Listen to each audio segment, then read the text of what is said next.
land of many waters with 6 races living together. Globespan is a Guyanese dialogue moving towards the realization of one nation in one Guyana. It's a platform that offers an all-inclusive discussion, with the pros, the cons, the ones that is taken aside, and the ones that stand in the middle. Globespan believes agreeing and disagreeing are part of the nation's building.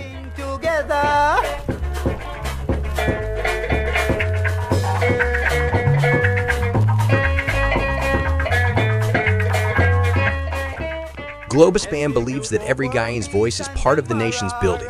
As we span the globe for voices from the diasporas and those living home, we stand on our commitment that we are all Guyanese working towards one nation in one Guyana. Coffee and Dr. Jagan, Globis, she gave us our great sons.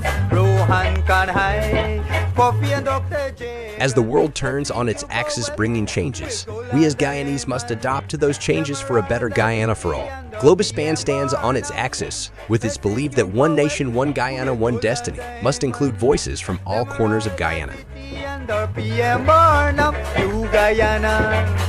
Me Guyana, land of many waters with 6 races living together.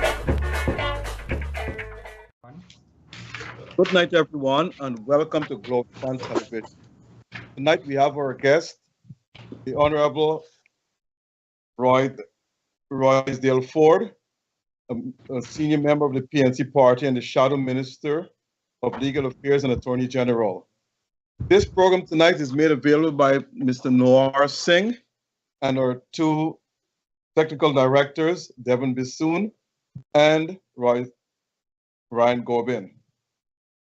The views and opinions expressed by our guests on this program do not necessarily reflect those of the staff and management of Globespan Television, and we can be heard on YouTube and Facebook.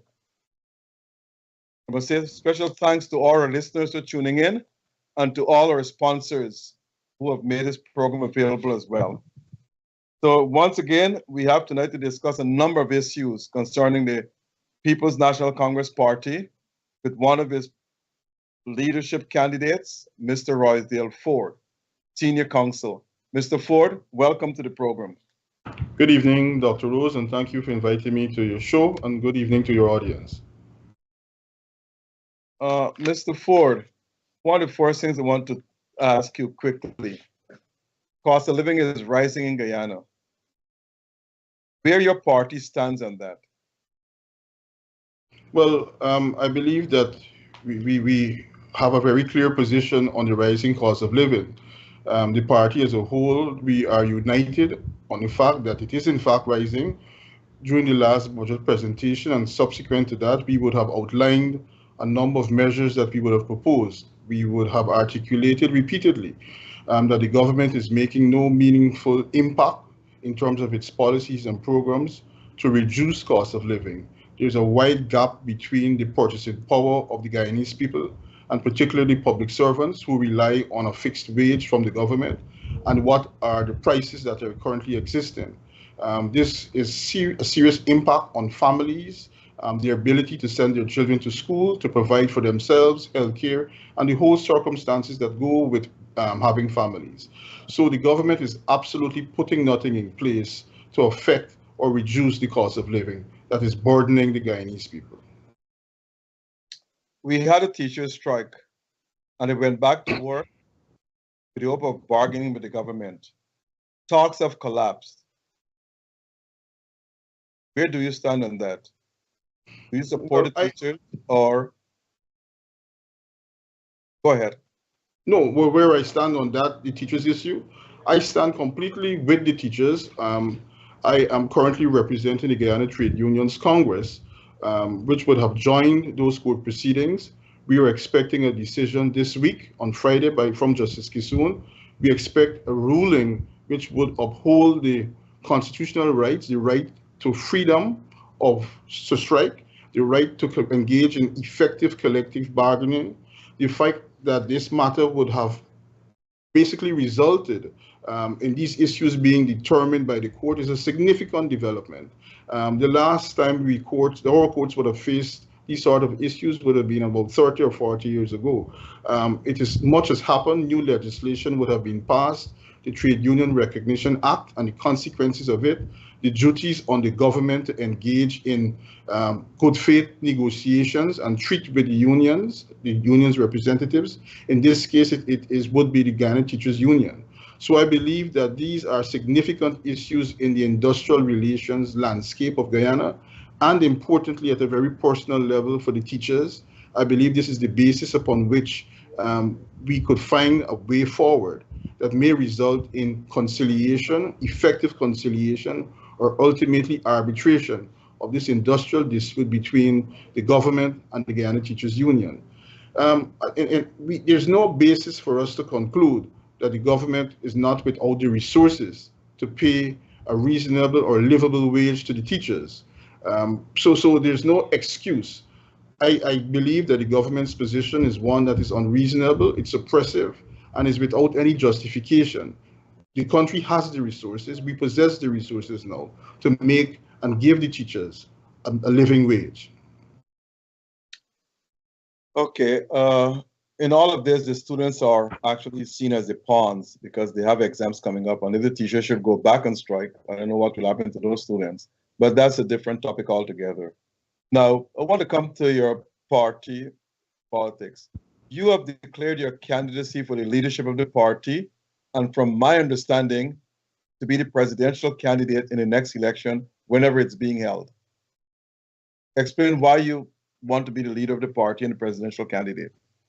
Well, Dr. Rose, I believe that my announcement that I made on the 28th of March was principally directed on seeking the election, if nominated, to the office of the leader of the party. My focus right now is that the issue of the presidential candidate, I believe those should be processes which should be deferred for now and let the party have an opportunity to make those decisions. I previously stated that I don't believe that necessarily the leader of the party should necessarily be the presidential candidate. In terms of where the party is located and situated right now, I believe that there's a significant gap between the expectations of the members and supporters and in terms of what has been the output of the party. I believe that the party needs reorganization. I have been campaigning since then and meeting with citizens and supporters and members of the party on a platform to regroup, refocus, and rebuild the party, which is focused on the reorganization of the party, the settling and determination of a pursuit to resolve conflict, bridge divides both internally and externally. And I believe that this sort of program will lead to a more dynamic and focused political organization from which a significant number of Guyanese people support. And I believe having the fact that we operate in a democratic system, at least theoretically, the existence of the PNC is critical to the preservation of the rights of almost every Guyanese person.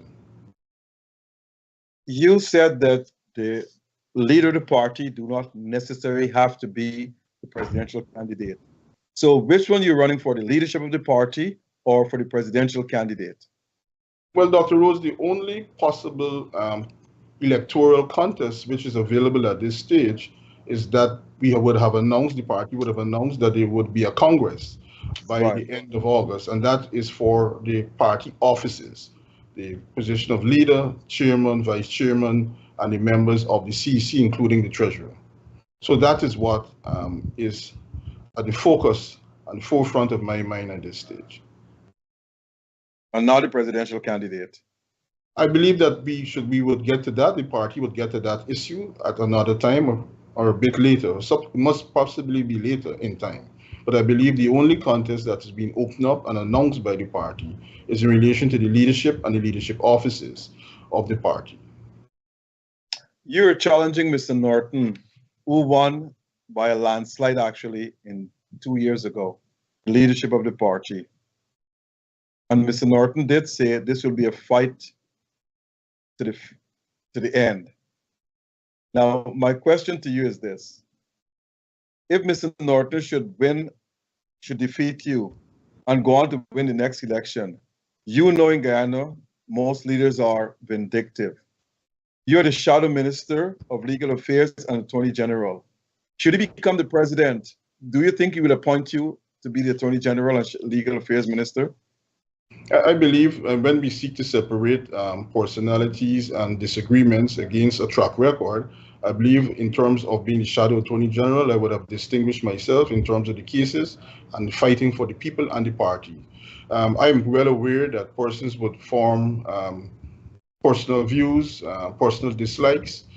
Those will be issues that ultimately Mr. Norton, I suppose the party will have a role to play to some extent.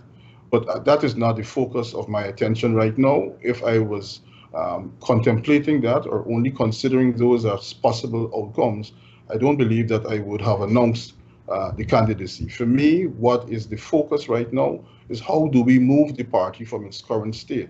And I believe you have to be fair, you have to engage in a process of self-assessment, and you would know, the membership knows, that we are not as an optimum level, an optimum stage.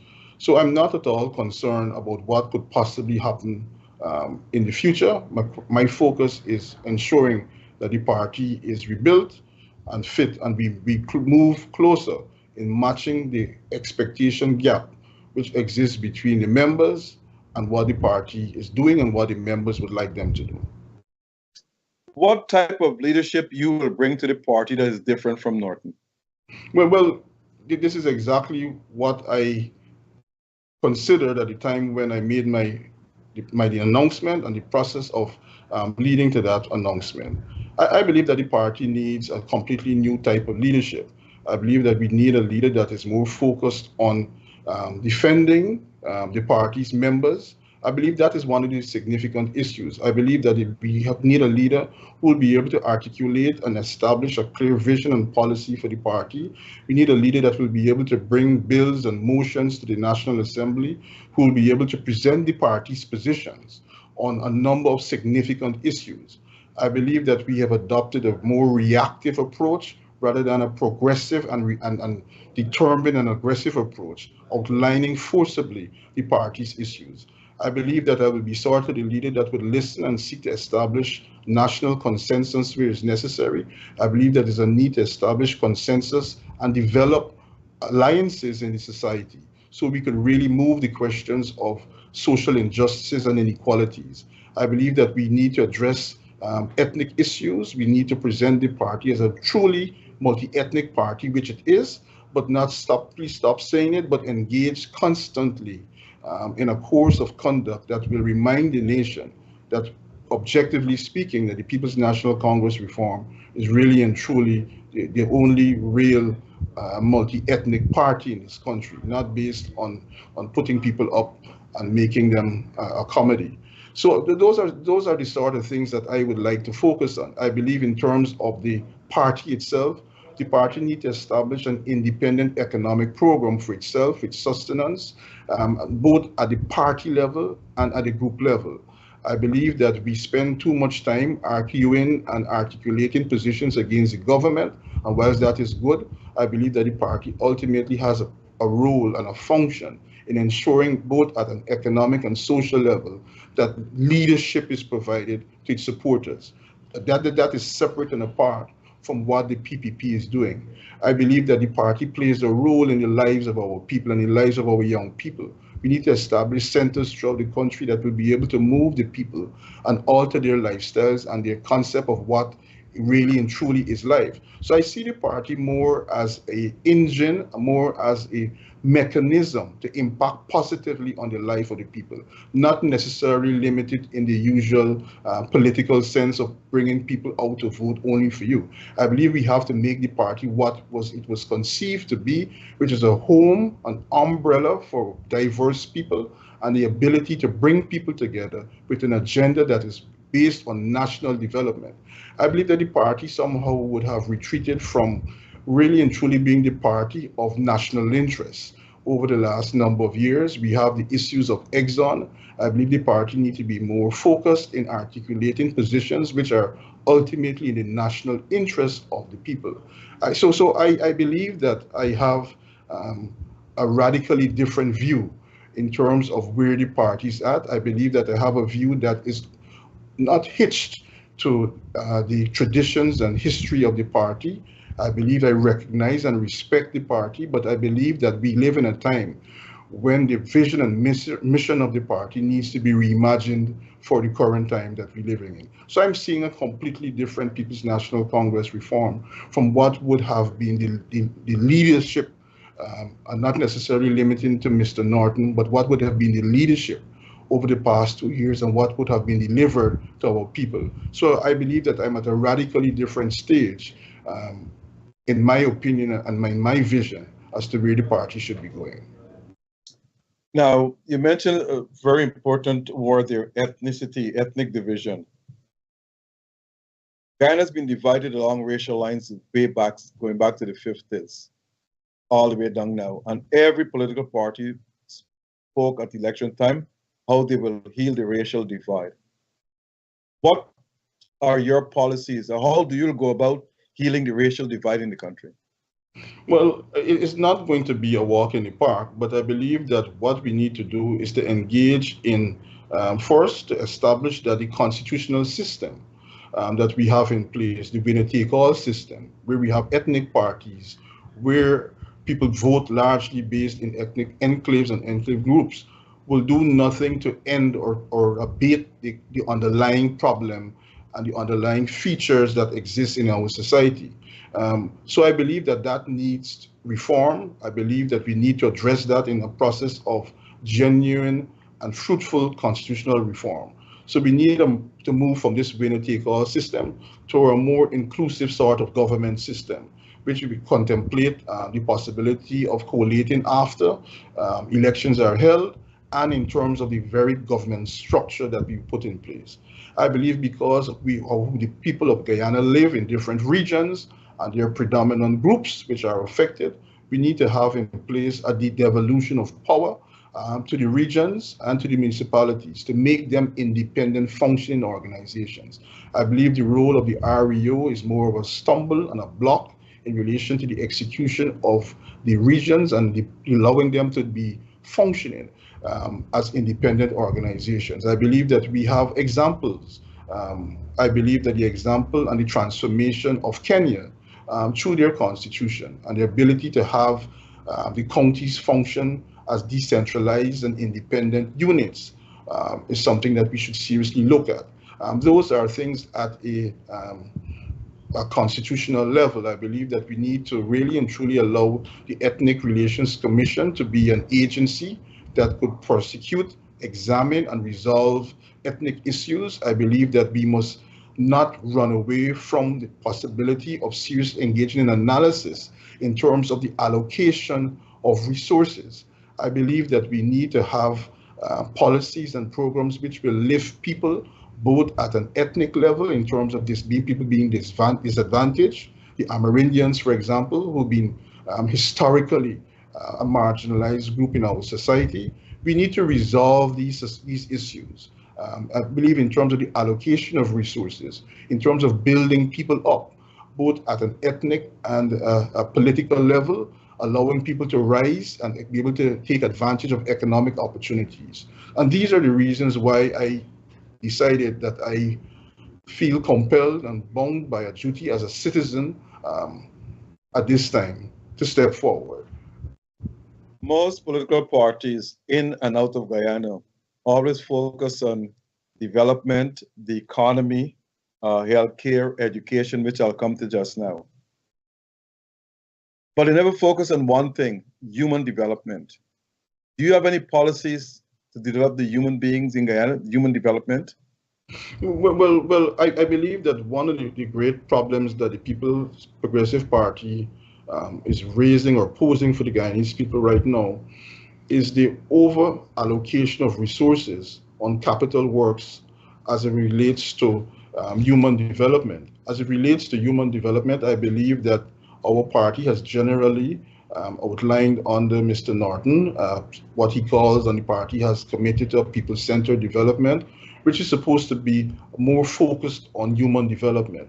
I believe in terms of ideas and programs and policies that I will pursue as the lead of the party is in relation first to education. I believe that the current education system is not for the time. I don't believe that it contributes to the general education of children for the purpose for which we need to have them educated. I believe that the current processes, even if we look at the results, a common entrance exam, secondary school's entrance exam, more than half, sometimes to 3/4 of the children fail basic reading, writing, and literary skills. And we seem to be on a conveyor belt, simply moving them throughout the school system without addressing these problems which exist. These problems exist at the school and the children suffer from it.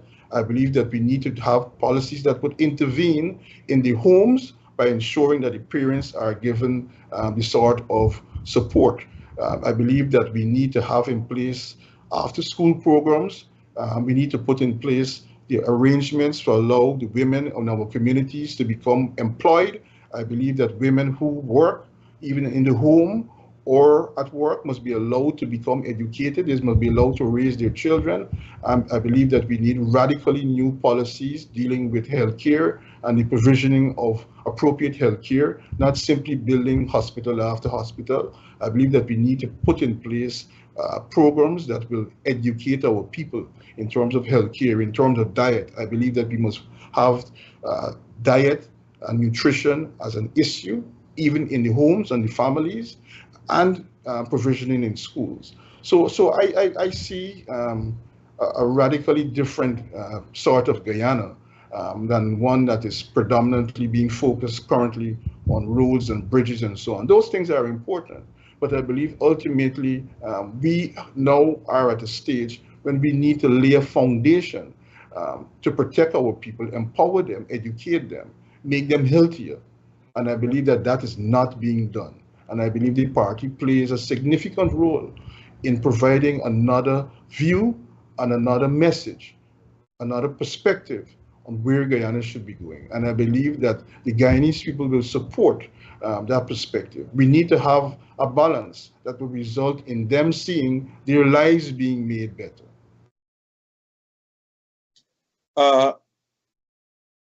In politics, when in opposition, party leaders and party representatives will say one thing. When in government, they do something else. Now, most governments do adopt what is called a top-down policy. When they get into office, they don't go back and ask the people what they need in their communities and so forth. But they also say that successful governments will adopt both a top-down and a bottom-up policy. Where you stand on that? I believe that we need to have a policy and a program in place, Dr. Rose, which deals with the allocation of resources based on what the people want in their communities. Whilst recognizing what they want in the communities, I believe that that should be the predominant consideration. I believe that we don't have that sort of arrangement in place. And I believe when I mentioned earlier the constitutional reform system, where we would have allowed the communities to make representation to their local authorities, to the regional authorities in terms of what they need in their communities. I believe that we need to engage in meaningful, broad-based consultation. Our constitution currently have those concepts in it, but they are observed in the breach. I believe in the allocation of resources, we need to have a system in which people play a meaningful role in the consultation and in the development of policies that affect them.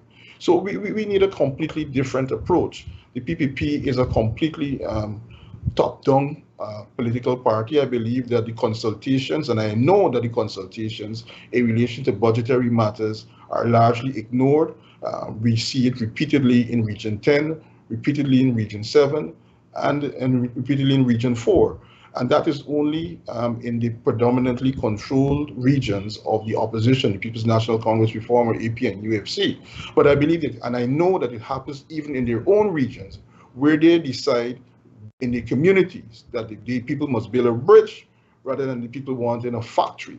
And we sort of have this misallocation of resources because the government feels and knows that they're not rendered accountable by a by a budgetary system that holds them accountable, or by a system by the members and the people in the country, members of parties and the people in the country, being able to hold them accountable. So what I am actually proposing, Dr. Rose, is a radically new way in which we not only allocate resources, but disburse them and engage in identifying the areas of focus upon which those resources must be spent.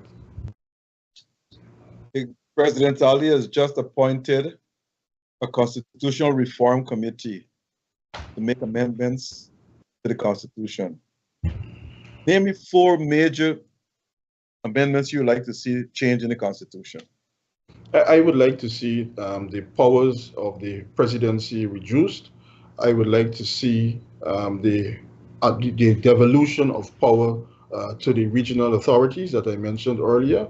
I would like to see an enhanced Bill of Rights for the Guyanese people. I believe that the part of the Constitution which outlines the social and economic rights of our people must be made justiciable.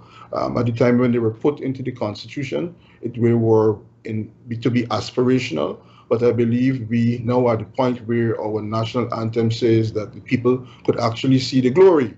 We're living in the glory.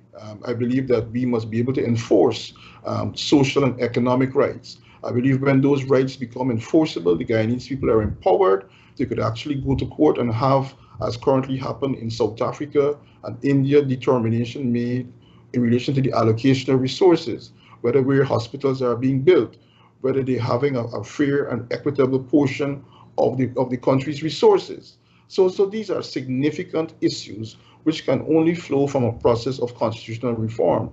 I believe we also need to review the structure and operation of the constitutional agencies. A little over a few years ago, I had to institute proceedings through the opposition member parliament, Mr. Ganesh Mahi Paul, leading it, where we had to go to court representing nearly every single constitutional agency established under the Constitution to hold back the government from seeking to establish and determine what the budget should be. I believe these are significant issues which ultimately must be addressed in a new cycle, an effective cycle of constitutional reform. You mentioned reduce the powers of the president. Can you explain that? What powers are you going to reduce? Well, currently we have an arrangement where the president could almost unilaterally make a number of decisions. We would have seen in relation to the appointment of a police commissioner. We would have seen the behavior of the president in relation to the appointment of the Police Service Commission, the removal of Mr. Slow as the chairman of the Police Service Commission. I believe that those are predominant sort of considerations that come to mind. I believe the question of the presidential immunity need to be reviewed. I don't believe that we need to have a complete immunity, a complete sort of blanket immunity in relation to conduct and decisions made by the president. Mr. Roysdale Ford, when APNU was in office and the election was held in 2020, they had about close to 690,000 people registered to vote, out of a population of about 750, 760,000, which is impossible. So APNU did not re-register people and have an accurate list. In this upcoming elections, I'm not sure GECOM is doing that. So we'll have again 700,000, 690,000 people registered to vote, but only about 450,000 to 475,000 will vote. Why is it that the government cannot go and register people and get an accurate number presented to the populace when it comes to voting? Why we have to have 600,000 people? Because we can't remove X amount of people from the list who are dead or who no longer lives in Guyana. But Dr. Rose, if you had, in the last question, allowed me 5 reasons, I would have mentioned that as the 5th. Okay. We'll mention it now. And I think that we flow right into it. The nature of our constitutional system as it relates to the electoral mechanisms need to be reviewed, rehashed, and gotten rid of. We can't have any credible electoral system with such a voters list. So we need first to have in place from the constitutional system based on the decision made by the court, Justice Roxanne George, we need to alter the law to deal firstly with who are the persons who will be entitled to vote. We need to ensure that people who are registered are in fact capable of being removed from the electoral list. I believe we need to introduce the question of biometrics as another layer to control excessive amounts of vote impersonation and voter fraud. So we need to deal with those issues at a constitutional reform level. I believe, nevertheless, I believe there are a number of things that GECOM can do in the absence of constitutional reform. I'm suspicious about the fact that the government would have introduced constitutional reform at such a late stage in its term, whilst at the same time we're moving rapidly towards a new election. But there are a number of things that GECOM can do administratively, having regard to the powers in relation to addressing voter fraud and vote impersonation. They could have a heightened process of examination. And these are things that I am disappointed up to now that GECOM itself seem not to be leading, especially coming out from a very disturbing, worrying, and very much complicated electoral process in 2020.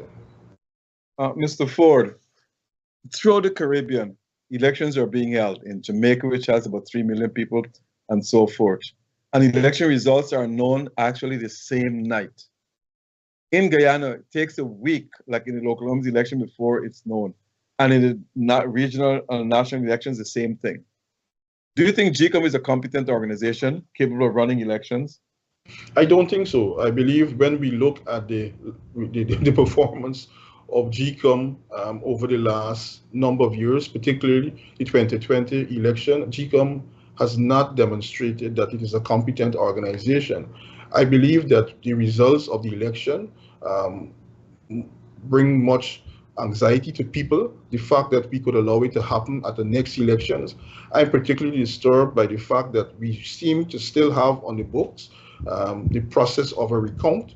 I am concerned that during the last process, the last electoral cycle, let me put it that way, that GECOM could have come to the nation, outlined in order 60 particular things to be done, things that they were focusing on, and then unilaterally, in terms of not having any degree of responsibility and accountability, remove aspects of the recount and simply said they can't engage in the process anymore. I believe that GECOM would have demonstrated to the Guyanese people, whether you like the result of the election or not, that it is incapable or disrespectful to the Guyanese people. They completely operate without any sense of responsibility, both constitutionally and in terms of the legislation which govern them. I believe when you look at the composition itself of GECOM, that is in fact worrying. You basically have a 3-3 scenario, and what you end up having is a sort of imperial chairman who could simply make a decision, and that goes and carries. I've been listening to the views expressed by the opposition, let's put it that way, opposition commissioners, particularly Mr. Alexander. And it is alarming that there's no reason or rationale which would attract the attention of GECOM or the chairman, because there would have been consistent rulings, all in favor of the government now. So I believe that the operational aspect of GECOM needs to be reviewed. I believe their conduct is not of the nature to bring the Guyanese people any degree of confidence. Should you become the leader of the PNCR or PNC, PNCR, APNU or APNU, and win the next election, would you renegotiate the lopsided oil contract? I believe that the contract is not based on what we see in terms of the provision. I believe that the Guyanese people are entitled to have a contract which gives them more of their resources. I believe the process of a renegotiation is an entitlement of the Guyanese people to pursue. And as the leader of the party, I will not stand in the way of pursuing any process which would result in the Guyanese people obtaining a greater portion or pie of the resources. In other words, you will renegotiate the contract. I will not stand in the way. I will certainly explore every possibility, legal possibility, contractual possibility, discussions with Exxon to ensure that the Guyanese people obtain a greater portion of the resources. Given what's happening within the PNC, which I'll come to later, do you think the party needs a consensus leader and a consensus presidential candidate? The party needs a consensus leader. Well, not everyone will throw their arms around. Well, I believe that the predominant consideration at this stage would be the leadership and the leader's position. I believe that the party's constitution is one that would demand and require an electoral process. I believe that we are open and mature enough to have the necessary conversations which will be necessary to result in a consensus leader and a consensus presidential candidate. I believe that there's no reason to have the sort of bitterness which I'm seeing rising among apparent members and supporters. I believe it's uncalled for.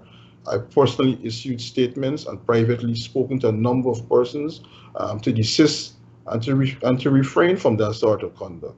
I don't believe it is attractive. I don't believe that it presents the party in any positive light to any single person in the country. In the eyes of the public, there are many factions right now within the PNC party, which leads me to conclude that the party is divided. Now, for example, former Minister and General Secretary of the party, Ms. Amna Ali, called Norton a racist and said he's not fit to be the leader of the party. Your comments? I must say that I'm not sure that Ms. Ali called him a racist. I'm not sure that happened. I'm aware that Ms. Ali would have indicated publicly that she believes that Mr. Norton is not fit to be the leader of the party. Those are the views of Ms. Ali. I believe that the expression of those views publicly would have caused a significant degree of unhappiness among the rank and file members of the party, and I acknowledge it. But there are a number of prior occurrences which would have also contributed to this state of apparent unhappiness. When I made my announcement on the 28th of March, despite seeking to present the party in a positive way, despite seeking to acknowledge the role of all the persons who make and do play and do engage in significant work in the party, without seeking to diminish the role and the regard that I have and esteem for the current leader of the party, he proceeded in less than an hour to say a number of disdainful things against myself and Ms. Ali.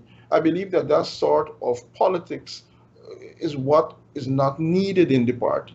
So when you're speaking about unity, you cannot seek to unify when you are dividing. You can't seek to bring together when you're pushing the collective apart. So whether there is a faction or not, I believe people always rally around different ideas, even when in turn of a larger organization. Nothing is wrong with that. The question is when you use it to insult, demean, and push people into a position where they feel that they have to defend themselves.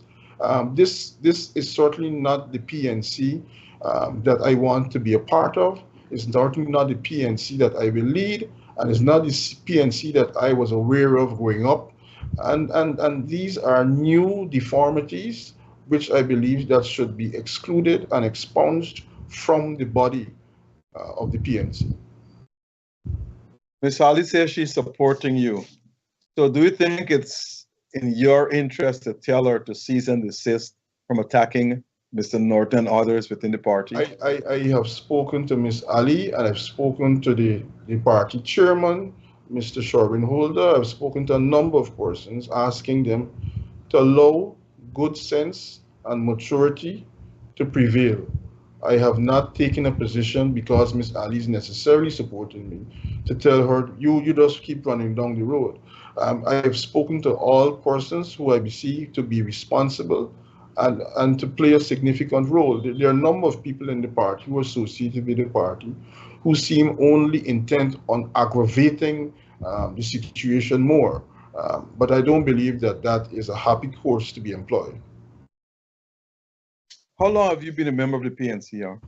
I have been a formal member of the PNC, I believe in 2019, as a formal member of the party. But earlier, in 2002 or 3, I was appointed by Mr. Hoyt to the CC, and I have a long family association and professional association with the party. Since announcing your candidacy for the leadership of the party, have anyone of the previous leaders contacted you? For example, Mr. Granger or Mr. Harmon or anybody else? I have reached out to Mr. Corbyn, and I have discussed certain matters with him. I am intending to make contact with the other significant leaders of the party. I intend to contact Mr. Hamilton Green, with whom I have significant respect and regard for. So I'm also making my rounds in those areas. What are your plans to unify the party? Because let's face it, the party is divided. There were 3 or 4 factions rising up as we speak. There are other leaders who will come out, other persons who will come out and jump into the leadership race, and they're going to split the party, divide the party here and there. So it will not be you alone against Mr. Norton. You're looking at maybe 2 other candidates who might be jumping in the race very, very soon. What are your plans to unify the party? Well, Dr. Rose, I believe that unification of the party is not an impossibility.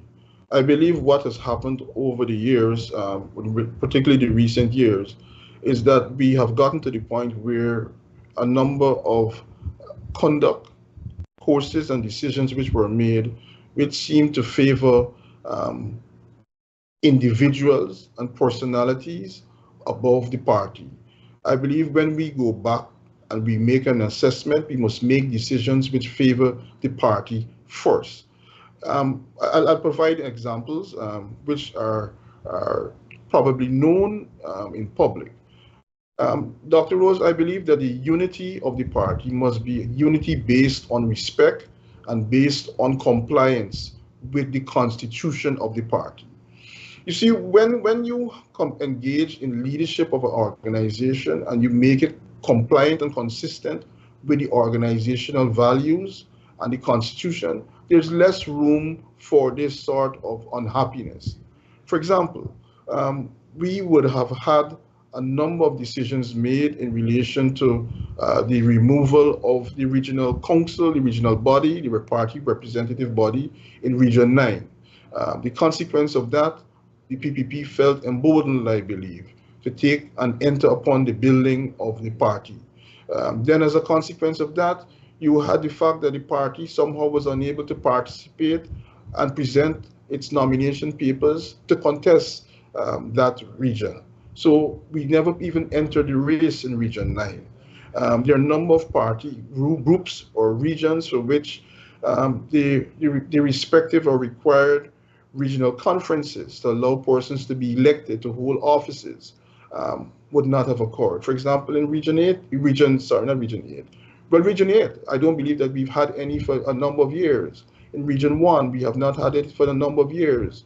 In Region 2, the person who is currently the party's chairman's father is the party regional chairman. There'll be no regional conference held there, I believe, since 2018. So Dr. Rose, what I'm trying to point out here to you is the fact that we are operating not in accordance with the system.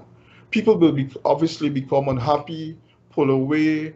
There's a sense of discontentment which would rise. So I believe that one of the first things to address this apparent disunity in the party is to respect people, engage in a process that would allow views and opinions to be expressed, let allow the comrades in the respective regions to act. We would have had situations where I would have visited Region 1, I went to Port Kaituma, and as a consequence, a member of our party believes that it's because of my visit there, she was fired as a party scrutineer.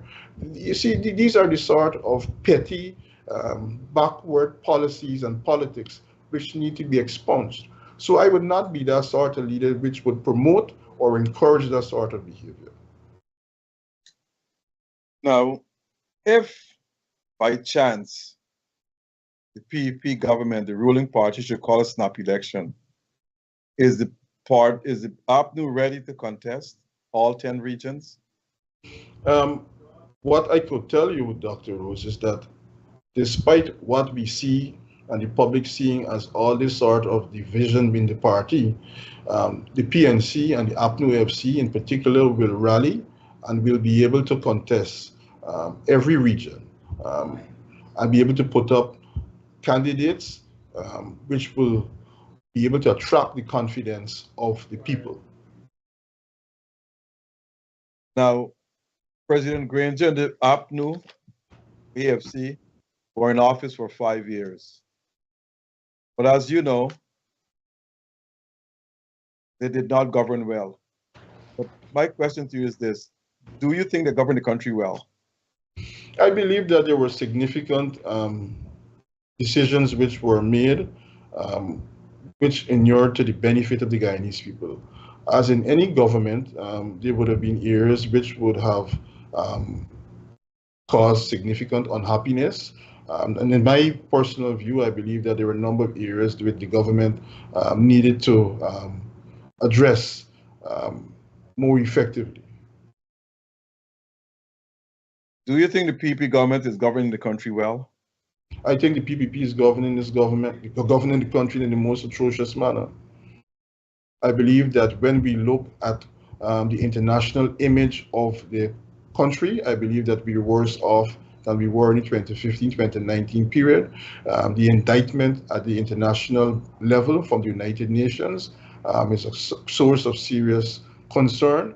I believe when we look at the misallocation of resources, the discrimination that is taking place, the failure to address the education health sectors in a way that would improve the quality of lives of the Guyanese people, the fact that we have the teachers on the road to strike, the children suffering, I believe the failure to implement coherent policies render this government, despite all the resources that currently exist, not a very progressive government for Guyana.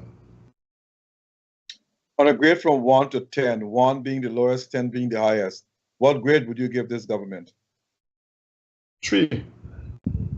3 or 2 or 3. Why? Because of what I just said. Let me go back through it again, Dr. Rose.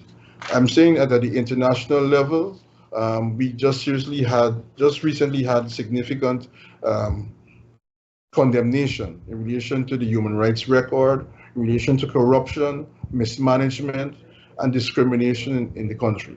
When we look in relation to racism, the government is doing nothing to address these issues.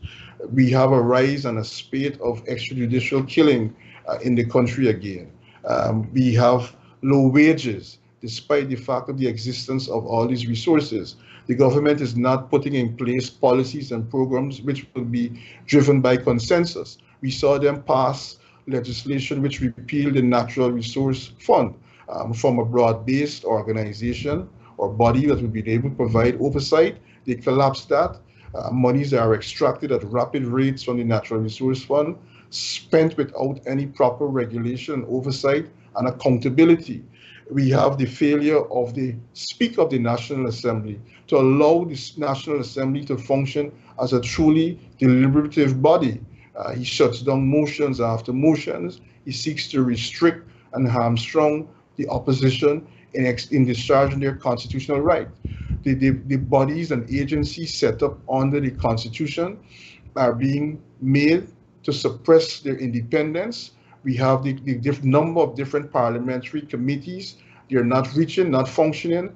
We have a growing and a very aggressive external threat from Venezuela. The government is failing to provide the sort of national consensus and leadership in relation to those issues. So I believe we have a number of reasons. On a reflection, I want to move it down from 3 to 0 to almost 1. The PPP is doing a very atrocious job at this stage in ensuring that the allocation of resources are across the length and breadth of the nation.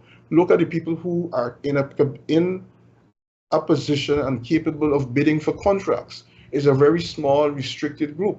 So we have a number of issues which the PPP is not addressing. We have from time to time Mr. Ali coming out making very profound, silly statements, dancing on stage, but his dancing cannot affect and cure the problems of the Guyanese people. We can't deal with the electricity problem. That is a complete shame and disaster that is taking place. So we have significant issues. When we look at the sugar industry, they promise to fix it. They're simply throwing money without providing any coherent plan for it. The same thing is happening in relation to the rice sector. So we're not having a sort of leadership that could take advantage of the existence of these resources that will truly not only transform the PPP leadership lives, which is currently happening, but the lives of the Guyanese people as a whole. The border controversy. The Venezuelan government has just incorporated Essequibo into their territory. And that's on paper only. But by all accounts, many experts have said that President Ali has handled the border situation very, very well. But my question to you is this: what would a Royce Ford government do differently from what President Ali is doing on the border situation? I don't. The first thing, Dr. Rose, I believe that he's not handling it well, and I'll tell you why. This is an external threat, where Venezuela is going further and further along the line from the time Dr. Ali, Irfan Ali, became the president of Guyana to now. If we go back to examine where Venezuela was in terms of its program, its agenda in relation to Essequibo, Venezuela has rapidly moved in pursuit of its plan. For the first time in the history of Guyana, we have Venezuela officially, by legislation, incorporating 2/3 of our country into theirs. They have appointed a governor. In terms of examining whether that is sufficient, I don't believe it's sufficient. We have up to now no national policy, apart from the government and opposition simply saying that we agree on the fact that we are united that Venezuela is not the owner or part of the owner of Essequibo. There's no national consensus policy. There's no decision taken by the government which incorporates the opposition in terms of its program and policies. We have a border commission set up under the parliamentary body. It does not meet. So you can't be fighting an external threat and seeking to fight it externally only when you have a country and citizens to lead. I believe that the information coming out from the government in terms of where we are, the level of reassurances, the military preparedness based on what we see is inadequate. I believe that we are not educating the Guyanese people, the children, in terms of what is happening in the country. When you look back through the last month or so, during the period in which Venezuela formally annexed 2/3 of our country, you could almost believe that it's a non-event, that something like this didn't happen. I believe there were one or two silly statements, not heavy in weight, which would have come from the government. But beyond that, Dr. Rose, I can't agree that Dr. Irfan Ali, as the president of this country, has led us well on this international issue. And there's another reason why I'm saying that he has not led on the Venezuela issue. We have this issue of immigration, and the government is putting no plan or policies in place to address the issue of immigration. I'm very concerned, like most Guyanese people who live here day to day, with the influx of the numbers of Venezuelans into the economy, into the country, and into our social life. I am not against any Guyanese or any person who's entitled to Guyanese citizenship or residency coming to Guyana and living here, but I believe that there are significant numbers of persons here who are not Guyanese, and they're being allowed a sort of free entry into Guyana, I believe that could be a potential source to jeopardize the welfare and stability of my country. I see nothing happening. I see efforts to put them on the voters list. We see efforts to introduce, as we're speaking on immigration, Bangladeshi elements into our country. The government is more preoccupied with holding on to power than in governing it effectively. Well, when I say President handle the situation well, that's what most foreign policy experts are saying, that he got the international community engaged, he engaged them, he briefed them on what's going on, and all the countries, including the United States, CARICOM, Latin America, the European nations, everyone supporting him against Venezuela. That's what they based it on. Well, I agree. I agree that there have been some international collaboration. I can't deny that. But I believe that when you look at it holistically, it is insufficient. I don't believe that when we look to see what is happening in similar situations, that simply the international collaboration is enough. Back to foreign policy now. Now, Africa has 54 countries and over 1 billion people. And there's only one consulate, I think, in South Africa. Why isn't there anymore? The Granger administration was there for 5 years. They didn't expand on that. I don't know if this government will do that. I really don't know. But do you think we should have more embassies in Africa? I believe so. I believe that the African continent, the African countries are where Guyana should be placing a lot of its significant resources in terms of foreign embassies and new international collaborations. It's a rapidly growing continent in terms of its wealth and its significant output, economic output, and its impact on global affairs. I believe that that is something that we definitely should correct. Okay, now, you said you have to leave at 8:30, and we're getting there. We just got 4 minutes to go.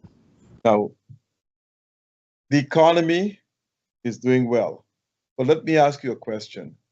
Our health system is not doing that well. What are your policies to improve the health system in Guyana? Well, Dr. Rose, in relation to the health sector, I believe it's not just simply, as I said earlier, building hospitals. I believe that we need to put in place more human resource skills. The government would have shut down a number of medical schools. Those things need to be reestablished.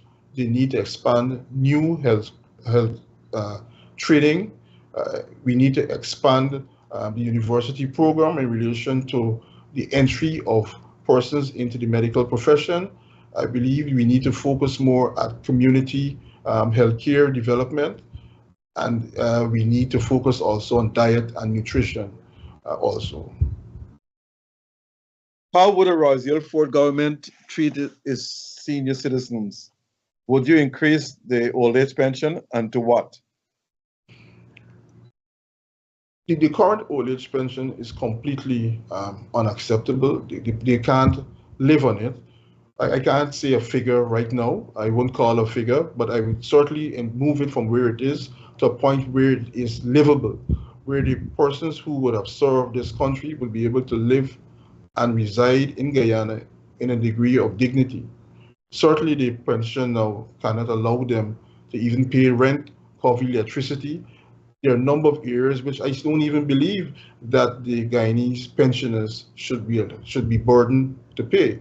I believe they should be receiving complete and absolute subsidies in relation to electricity, and even in relation to the ability to access food, public transportation. Those things should be absolute guarantees, having regard to the sort of resources that we now have in the country. Guyana's retirement age is 55 for public servants, but that was there way back in the 50s and 60s, when the lifespan for the average Guyanese was about 65 years old. But today that lifespan has increased to, I think, 71 years for men and 74 years for women. Would you increase the retirement age to? I would certainly make it optional. I would make it optional. There are a number of persons who would wish to retire at 55. I don't believe that we should necessarily have it restricted at 55. But at what age you will go to? There are a number of countries which are now moving the retirement age upwards. When we look even in the judiciary, the retirement age right now in Guyana, it's 60 something. So we could move it towards closer to 70 years.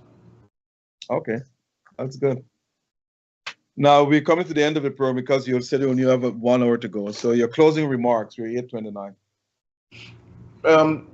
Certainly, I believe that this has been a very interesting conversation that we would have had.